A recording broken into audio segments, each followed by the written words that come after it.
పరమందు సింహాసనాసీనుడైన దేవాది దేవునికి నా హృదయపూర్వక వందనములు, స్తుతులు, స్తోత్రములు సమర్పించుకుంటున్నాను. అందరికీ శుభోదయం. ఇది నా మహోన్నతుడైన దేవాది దేవుడు నీ కొరకు సిద్ధపరిచిన వాక్కు.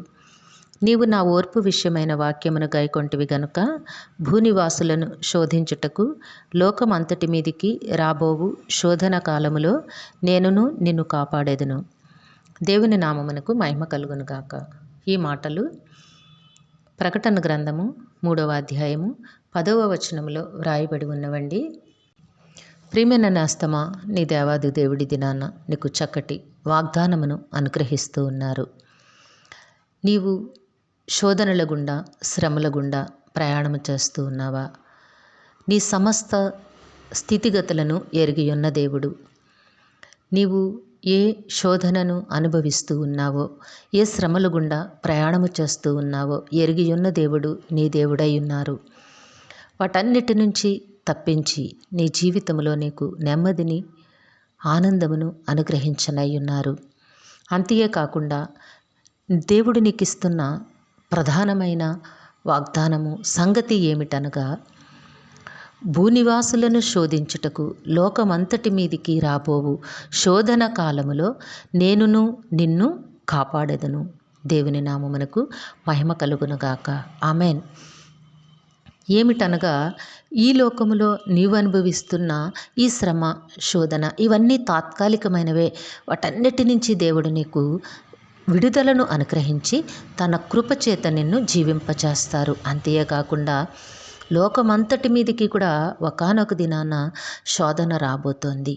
ఆ కాలములో నేను నిన్ను కాపాడి తన కౌగిటిలో దాచి ఉంచి నిత్యము కూడా ఆయనతో నిన్ను జీవింపచేస్తాను అని నీకు వాగ్దానము చేస్తూ ఉన్నారు. కాబట్టి నేస్తమా, దేవునికి ఇష్టునిగా జీవించు. ఇప్పుడు నీ జీవితము శోధనలు గుండా ప్రయాణము చేస్తుంది అని నీకు అనిపించినప్పటికీ వాటన్నిటి నుంచి కూడా నీకు విడుదలను కలిగచేసి పరిపూర్ణమైన ఆనందమును దేవుడు అనుగ్రహించనై ఉన్నారు. వాగ్దానము చేస్తున్న దేవుడు నమ్మదగిన దేవుడై ఉన్నారు గనక నీ ప్రతి అడుగు జాడలయందు తన కృపను మెండుగా అనుగ్రహించి ఆయన ఆశీర్వాదములతో నిన్ను నింపి జీవింపచేస్తారు. దేవుడు నిన్ను దీవించి ఆశీర్వదించునుగాక. ప్రార్థన చేసుకుందాము. సింహాసనాసీనుడైన తండ్రి, మీ ఘనమైన నామమునకు వందనములు చెల్లించుకుంటున్నాము. మీ బిడ్డకి మీరు ఇచ్చిన వాక్కును బట్టి స్తుతులు సమర్పించుకుంటున్నాం రాజా. ఏ బిడ్డకైతే ఈ వాక్కును వినిపించున్నారో ఆ బిడ్డ జీవితంలోనూ కుటుంబంలోనూ కూడా నాయన మీ పరిశుద్ధాత్మ కార్యములు జరిగించి నాయన బిడ్డ జీవితంలో, కుటుంబంలో నెమ్మదిని, ఆనందమును అనుగ్రహించి మీ కృపలో జీవింపచేయమని మీ కాళ్ళు పట్టి వేడుకుంటూ ఉన్నాము. ఈ దినము పుట్టినరోజు, వివాహ దిన మహోత్సవములు జరుపుకొంచిన బిడ్డలందరికీ మీ ఆశీస్సులు, దీర్ఘాయుష్ను అనుగ్రహించి మీ కృపలో జీవింపచేయండి నాయన. మా ప్రియులందరినీ, వారి కుటుంబములను మీ దివ్య హస్తములకు అప్పగించుకొంచున్నాము తండ్రి. అందరికీ నీ కావలసిన ఆయురారోగ్యము, పరిపూర్ణమైన రక్షణ, దీర్ఘాయుష్యు, నెమ్మదిని ప్రసాదించి మీ శాంతి సమాధానంతో జీవింపచేయండి తండ్రి. మేలులతో ప్రతి హృదయాన్ని తృప్తిపరచండి. బిడ్డల జీవితములలో నాయన సకాలంలో చక్కని ఉద్యోగములు, వివాహములు, గర్భఫలములు ప్రసాదించండి.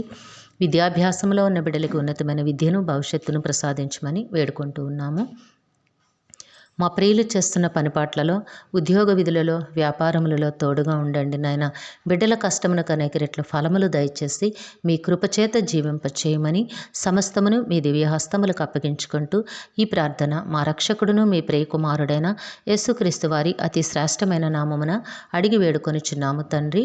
ఆమెన్. సర్వకృపానిధియగు దేవుడు మీ కుటుంబ జీవితంలో ఉన్నతమైన ఆశీర్వాదములను అనుగ్రహించి మిమ్మును ఆయన నామమహిమ కొరకు జీవింపచేయునుగాక. ఆమెన్. ఆమెన్. ఆమెన్.